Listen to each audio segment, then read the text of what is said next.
Good morning friends, welcome to my channel.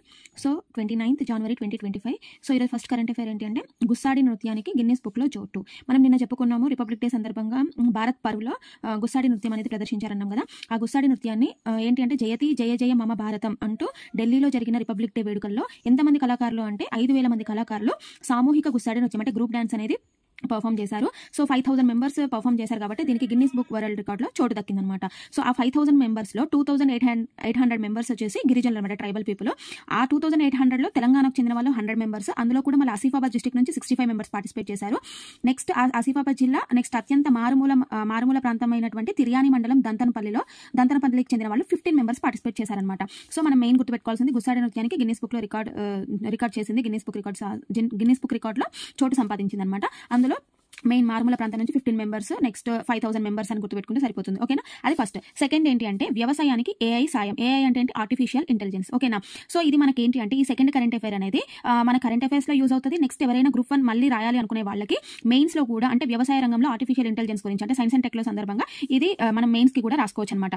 ఓకేనా, so ఏంటి అంటే వ్యవసాయానికి ఏఐ సహాయం. ఏంటి మనకి ఆర్టిఫిషియల్ ఇంటెలిజెన్స్. ఇప్పుడు ప్రజెంట్ జరుగుతున్న టెక్నాలజీ అంతా కూడా మనకి ఆర్టిఫిషియల్ ఇంటెలిజెన్స్ మీదనే జరుగుతుంది. ఓకేనా, అంటే ఆర్టిఫిషియల్ ఇంటెలిజెన్స్ యొక్క ప్రాముఖ్యత అనేది ఈ మధ్య రోజుల్లో పెరిగింది. ఇది ఏంటి అంటే హైదరాబాద్లో ఎన్ఐఆర్డీ తెలుసు కదా మనకి, national institute of rural development. So ఈ ఎన్ఐఆర్డీలో ఉన్నటువంటి సెంటర్ ఆఫ్ ఎక్సలెన్స్ కి ఏఐ ఆధారిత ప్రాజెక్టు రూపకల్పన, అమలు, విస్తరణ బాధ్యతలు అనేది ఇవ్వడం జరిగిందనమాట. ఓకేనా, సో ఏంటి ఎవరు అంటే కేంద్ర ప్రభుత్వం ఈ మధ్య 2,817 కోట్లతో డిజిటల్ అగ్రికల్చర్ మిషన్ ఏర్పాటు చేసింది. ఓకే, ఇందులో ఏంటి అంటే ఈ 2,817 crores లో డిజిటల్ పబ్లిక్ ఇన్ఫ్రాస్ట్రక్చర్ గురించి AI, big data, remote sensing ఇవన్నీ కూడా న్యూ టెక్నాలజీస్ అనమాట. ఇలాంటి సాంకేతికతల కోసము కేంద్ర ప్రభుత్వం ఎంత ఖర్చు చేస్తుందంటే 2,817 కోట్లతో డిజిటల్ అగ్రికల్చర్ మిషన్ ని ఏర్పాటు చేసిందనమాట. ఓకే, ఇప్పుడు ఏంటి అంటే అన్ని రాష్ట్రాల్లో అంటే భారతదేశంలో ఉన్నటువంటి అన్ని రాష్ట్రాల్లో ఆర్టిఫిషియల్ ఇంటెలిజెన్స్ ప్రాజెక్టులను నిర్వహించడం కోసం ప్రతి రాష్ట్రంలో కూడా మనకి ఎన్ఐఆర్డీకి బాధ్యతలు. అన్ని రాష్ట్రాల్లో కూడా ఏఐ ప్రాజెక్టులను ఎవరికి ఇచ్చారు అంటే ఎన్ఐఆర్డీకే ఇచ్చారనమాట. ఓకేనా, మనకు ఆల్రెడీ తెలుసు నమో డ్రోన్ దీదీ పథకం. ఇది 2023లో November 30న నరేంద్ర మోడీ గారు స్టార్ట్ చేశారు. ఓకేనా, సో ఎందుకు అంటే ఈ డ్రోన్ల వినియోగాన్ని పెంచేందుకు మహిళా సంఘాల ద్వారా 15,000 డ్రోన్లను మంజూరు చేయడం జరిగింది. ఎప్పుడు అంటే 2023 November 30 రోజున. ఇప్పటికే మనకి ఇండియాలో ఏఐ ద్వారా కొన్ని మన యాప్స్ కూడా ఉన్నాయి. కిసాన్ సువిధ లాంటి యాప్లు. ఎందుకు ఈ యాప్ క్రియేట్ చేశారు అంటే రైతులకి సేవలు అందిస్తాయి అనమాట. అంటే రైతులకి ఎలాంటి పంటలు వేయాలి, ఓకేనా, ఏ సమయంలో వేయాలి, ఎలా పంటలను కాపాడుకోవాలి, అలాంటి వాటి మీద అవగాహన కల్పించడం కోసం, లేదంటే వాళ్ళ డౌట్స్ క్లియర్ చేయడం కోసం కిసాన్ సువిధ లాంటి యాప్స్ ఉన్నాయి. నెక్స్ట్ వచ్చేసి ఇటీవలే కేంద్ర ప్రభుత్వము మైక్రోసాఫ్ట్, అమెజాన్, సిస్కో ఈ సంస్థలతో ఒప్పందం చేసుకుందనమాట. ఓకేనా, సో ఎందుకు అనంటే మన ఇండియాలో సాంకేతిక మౌలిక వసతులు సరిగ్గా లేవన్నమాట.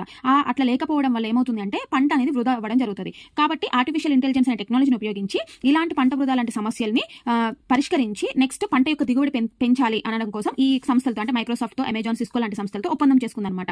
ఓకేనా, సో ఇలాంటి చర్యలు చేపట్టడం వల్ల ఏమైంది అంటే ఇట్లా ఒప్పందాలు చేసుకోవడం వల్ల సో 30% మనకి అధిక దిగుబడి వచ్చినట్టు నీతి ఆయోగ్ పేర్కొంది. కాబట్టి ఇది సక్సెస్ అవుతుంది కాబట్టి దీన్ని మనం ఇంకా ఇంప్లిమెంట్ చేయాలి అని చెప్పేసి కేంద్ర ప్రభుత్వం భావిస్తుంది. నెక్స్ట్ అభివృద్ధి చెందిన దేశాల్లో అంటే మనకి అమెరికా లాంటి దేశాలలో అన్ని రంగాల్లో కూడా ఆర్టిఫిషియల్ ఇంటెలిజెన్స్ యూస్ అంటే ఒక్క వ్యవసాయ రంగమే కాకుండా మెడికల్లో కానీ, ఓకేనా, సో నెక్స్ట్ బిజినెస్ లో కానీ ఎలాంటి వాటిలో అయినా ఆర్టిఫిషియల్ ఇంటెలిజెన్స్ ని అభివృద్ధి చెందిన దేశాలు ఉపయోగిస్తున్నాయి. ఓకేనా, సో వీటి వల్ల ఉపయోగాలు ఏంటి అంటే ప్రకృతి విపత్తులు వచ్చినప్పుడు రైతులకు ముందుగానే అప్రమత్తం చేస్తుంది అనమాట.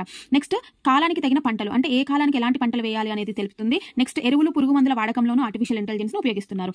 నెక్స్ట్ మెషిన్ లెర్నింగ్, ఇది ఒక టెక్నాలజీ. ఈ మెషిన్ లెర్నింగ్ టెక్నాలజీతో ఏమవుతుందంటే పంటల నుంచి కలుపు మొక్కలను తొలగించడం కోసం అంటే మనం కలుపు తీయడం అంటారు కదా, ఆ పంటలు పండుతున్నప్పుడు కలుపు మొక్కలను తొలగించడం కోసం ఆకుల యొక్క పరిమాణము, రంగు, ఆకారాన్ని కంప్యూటర్ విజన్ అనేది విశ్లేషిస్తుంది అనమాట. ఏ టెక్నాలజీతో అంటే మెషిన్ లెర్నింగ్ టెక్నాలజీతో.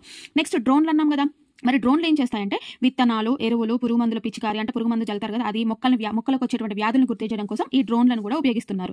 ఓకే, నెక్స్ట్ పంట దిగుబడి తెలుసుకోవడానికి రియల్ టైంలో ఆర్టిఫిషియల్ అల్గారిథం ఉపయోగిస్తుంది. అంటే ఎంత పంట దిగుబడి వచ్చిందని తెలియజేయడం కోసం రియల్ టైంలో ఆర్టిఫిషియల్ ఇంటెలిజెన్స్ యొక్క అల్గారిథం ఉపయోగించి మనం పంట యొక్క దిగుబడిని తెలుసుకోవచ్చు అనమాట. సో నెక్స్ట్ ఇంకేంటి అంటే 3D మ్యాపింగ్ టెక్నాలజీ, సెన్సార్లు, నెక్స్ట్ డ్రోన్లు ఇవన్నీ ఏం చేస్తుందంటే డేటాని విశ్లేషించి ఖచ్చితమైన దిగుబడిని అంచనా వేస్తుంది. ఓకేనా, అంటే కరెక్ట్గా ఎంత దిగుబడి వస్తుంది అనేది ఇలాంటి technology 3D mapping, sensors, drones ద్వారా తెలియజేస్తుంది అనమాట. నెక్స్ట్ ఏంటి అత్యాధునిక సాంకేతికతో పంటల ఉత్పత్తులను పరిమాణం, రంగు ఆధారంగా గ్రేడింగ్ చేయవచ్చు. అంటే మనం ఇంకా టెక్నాలజీని ఉపయోగించి పంట యొక్క ఉత్పత్తి ఎంత పరిమాణంలో పంటలు పండినాయి, ఓకేనా, పంట యొక్క ఉత్పత్తులని ఆ పరిమాణము, రంగు ఆధారంగా కూడా మనం గ్రేడింగ్ చేయవచ్చు అనమాట.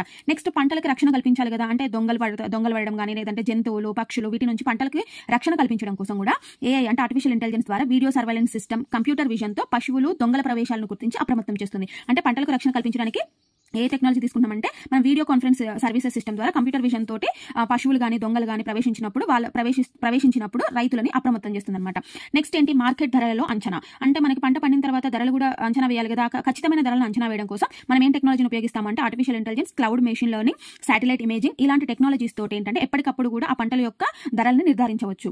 నెక్స్ట్ పంట యాజమాన్యం, ఆర్టిఫిషియల్ ఇంటెలిజెన్స్ ఐఓటీ అంటే ఏంటి, internet of things. So artificial intelligence IoT పరిజ్ఞానాన్ని ఉపయోగించి రియల్ టైమ్ సెన్సార్ డేటా విశ్లేషణ ద్వారా పంట యొక్క ఉత్పాదక అవసరాలు కూడా తెలుసుకుంటారు. అంటే ఆ పంట యొక్క అవసరాలు ఏమున్నాయి, ఉత్పాదకత యొక్క అవసరాలు ఏమున్నాయి అనేది ఏఐ అండ్ ఐఓటీ టెక్నాలజీ ద్వారా ఈ రియల్ టైమ్ సెన్సార్ డేటా విశ్లేషించి ఈ పంట యొక్క ఉత్పాదకత అవసరాలు తెలుసుకుంటారనమాట.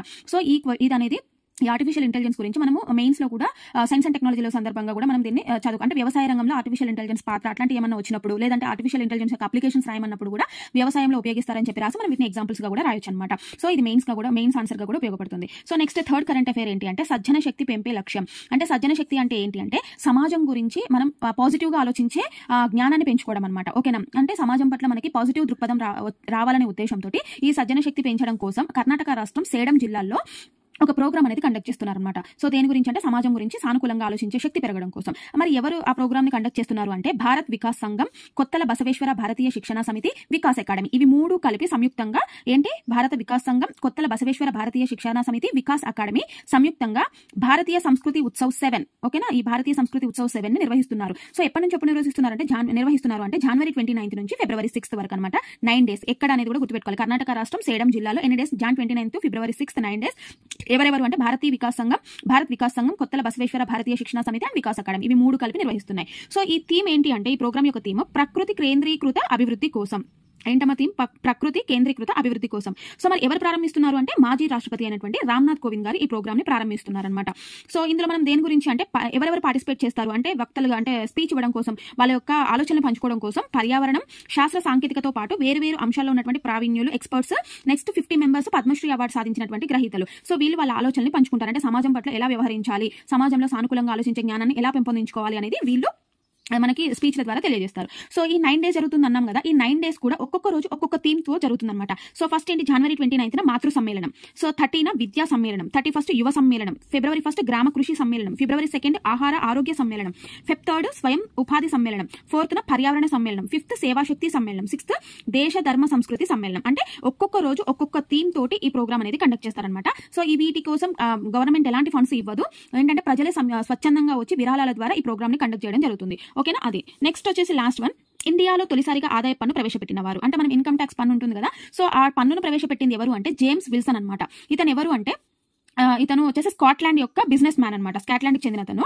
సో ఎప్పుడు అంటే ఇతను 1860 ఏప్రిల్ 7 తొలిసారి మన ఇండియాలో బడ్జెట్ ని ప్రవేశపెట్టాడు ఇతను. ఓకేనా, ఆ సమయంలో ఇతను 3 రకాల పన్నులు ప్రతిపాదించారు. ఏంటవి అంటే ఆదాయ పన్ను, లైసెన్స్ పన్ను అండ్ పొగాకు సుంకం. ఈ 3 ప్రతిపాదించాడు కానీ ఓన్లీ ఒక ఆదాయ పన్నును మాత్రమే అమల్లోకి తేవడం జరిగిందనమాట.